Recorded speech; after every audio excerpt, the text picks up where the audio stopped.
എനിക്ക് കണ്ടപ്പോൾ ഇൻട്രസ്റ്റിംഗ് ആയിട്ട് തോന്നിയൊരു കാര്യമാണ്. ശരീരം കാണാൻ പറ്റുമോ? പറ്റത്തില്ല. ഈ പൊക്കമ്പിളിനെ കാണിക്കുക. ഇതുണ്ട്, ഇതിനകത്ത് കിടന്ന റെഡ് ഷ്രിംസ് ആയിരുന്നു. പക്ഷേ രണ്ടെണ്ണത്തിനുണ്ട് ഒരു മഞ്ഞ കളർ പോലെ ആയിപ്പോയി. അത് ഞാൻ ഒരു ചീരയുടെ ഇട്ട് കൊടുത്തിരുന്നത്, അത് കഴിച്ചിട്ടാണോ എന്നറിയത്തില്ല. ഒരാളെന്തായാലും മിസ്സിങ്ങാണെന്ന് എനിക്കറിയാം. എടാ എന്താണ് ഇങ്ങനെ? ചീര കഴിച്ചാൽ മഞ്ഞ കളറാകുമോ? കളർ മാറുന്ന ഷ്രിമ്പോ? ഇതുണ്ട്, അതുപോലെ കടൻ റെഡായിരുന്നു, രണ്ടും മഞ്ഞ കളറായി. എല്ലാവർക്കും ഞാൻ പറഞ്ഞു തരണ്ടല്ലോ. കുഴപ്പമുണ്ടല്ലേ? ഒരാളവിടെ മീനെ കളിപ്പിക്കുന്നു. ഇതാണ് നമുക്ക് നമ്മുടെ ഷ്രിമ്പിൻ്റെ ലാസ്റ്റ് തീറ്റ എന്ന് പറയാം. ഇപ്പം നമ്മൾ ഇത്ര ദിവസം നമ്മൾ 2 വെച്ച് കൊടുത്തിട്ടുണ്ടെങ്കിൽ ഇനി നമ്മൾ ഒരെണ്ണം കൊടുക്കുന്നുള്ളൂ ഗേസ്. ഇതാണ് ഗേസ് ഫീമെയിൽ. ഇക്കുണ്ടോ? അയ്യോ ഒന്നുമില്ല മോനെ. 2 പേർക്കൂടെ ഒരെണ്ണം ഉണ്ട്, ആർക്കും ഒരെണ്ണം കഴിക്കാം.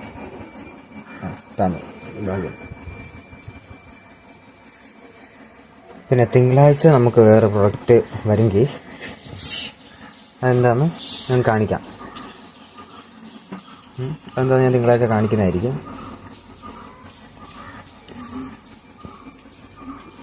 പിന്നെയുള്ള വിശേഷം എന്നൊക്കെ മാത്രമേ നമ്മളൊരു ടാങ്ക് ഇവിടെ സെറ്റ് വെച്ചിട്ടുണ്ട്. സെറ്റ് ചെയ്തിട്ട് ഇപ്പോൾ 2 ദിവസം. എൻ്റെ ഫുഡൊക്കെ തലയും കുത്തിപ്പോയി. എങ്ങനെയല്ലേ വെച്ചിരുന്നത്? ഇവിടെ ഫുള്ള് വെള്ളം വീഴും സാധാരണ. നമ്മളൊരു ഇങ്ങനത്തെ ലൈറ്റ് ഇട്ടിട്ടുണ്ട്.